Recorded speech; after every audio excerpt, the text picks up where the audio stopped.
मीरपुर नाम के शहर में तेजस अपनी पत्नी नीरू के साथ रहता था। पति पत्नी दोनों ही नौकरी करते थे। एक दिन तेजस गांव अपनी माँ के पास फोन करता है। हेलो, प्रणाम माँ। जीते रहो माँ, तुम दादी बनने वाली हो। अरे वाह, ठीक है बेटा, मैं कल ही आती हूँ। जब माँ जी शहर पहुंची तो बेटे को उन्होंने बहुत अच्छे से स्वागत किया। लीजिए माँ जी चाय। अरे गर्मा गर्म पकौड़े ले आओ माँ के लिए। नीरू रसोई में गई और 2 मिनट में ही पकौड़े ले आई। जी ये लीजिए। बहू जादू से बनाए हैं क्या? अभी तो रसोई में गई थी। यम्मी। माँ जी, शीला रसोई में पकौड़े तल रही है, मैं बस लेकर आई। हे भगवान, मेरा धर्म भ्रष्ट कर दिया तूने। अब तो गंगा जल से शुद्धिकरण करना होगा। दूसरे दिन, माँ जी मैंने नाश्ता बना दिया है, ऑफिस जा रही हूँ। पर अभी तो घर का सारा काम पड़ा है।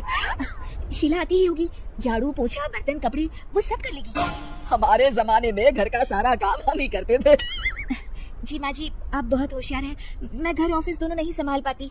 तो जरूरत क्या है घर से बाहर जाकर चाकरी करने की? वैसे भी घर का काम खुद करने से घर में बरकत आती है, समझी? पर माँ जी।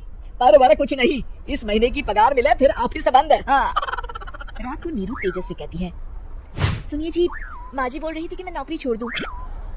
वैसे ठीक ही तो है, अभी तुम्हें आराम की जरूरत है। फिर भी आराम कहा, शीला को छुड़ाने के लिए बोल रही थी। तो अब 24 घंटे में इतना काम तो कर ही सकती हो। पर जॉब पसंद है मुझे, घर पर मन नहीं लगेगा। अगले दिन जब दोनों ऑफिस के लिए निकल रहे थे, मेरी तो कोई कीमत ही नहीं है इस घर में। माँ जी आजकल महंगाई बहुत है, रहन सहन भी बदल गया है, दोनों नौकरी करते हैं तभी ठीक रहता है। अच्छा, तो कहना क्या चाहती है? मेरा बेटा तुझे बिठा के खिला नहीं सकता, तू ही इस घर का खर्च चला रही है? नहीं माँ जी, मेरा वो मतलब नहीं था। मतलब खूब समझती हूँ, ये बाल धूप में सफेद नहीं किए मैंने। हाँ।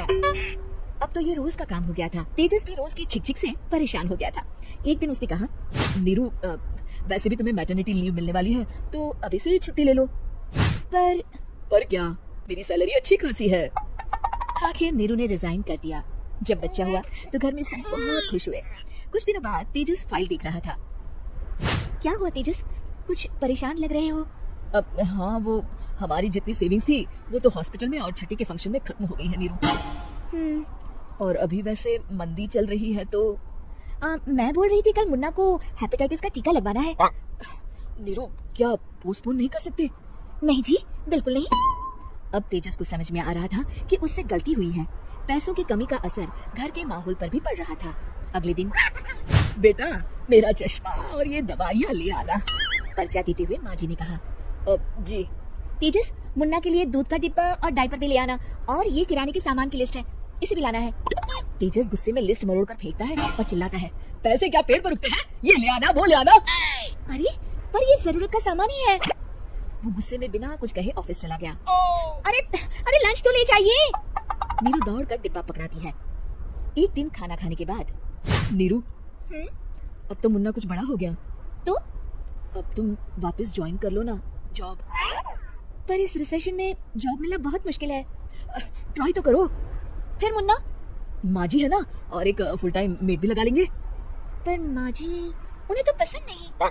तभी माँ जी वहाँ आ जाती है और प्यार से नीरू के सर पर हाथ फेरते हुए बोलती है, अब मेरी समझ में आ गया बहू, पहले के और अब के समय में अंतर है। तुम काम शुरू करो, मुन्ना की जिम्मेदारी मेरी। मेरी प्यारी माँ जी। ये कहकर नीरू उनकी गले लग गई। शिक्षा, परिवर्तन संसार का नियम है, हमें भी समय के साथ चलना चाहिए। उम्मीद है कि आपको हमारी ये कहानी पसंद आई होगी। कृपया हमारे चैनल को सब्सक्राइब करें और सभी अपडेट्स के लिए बेल आइकन जरूर क्लिक करें। और हाँ, वीडियो लाइक और शेयर करना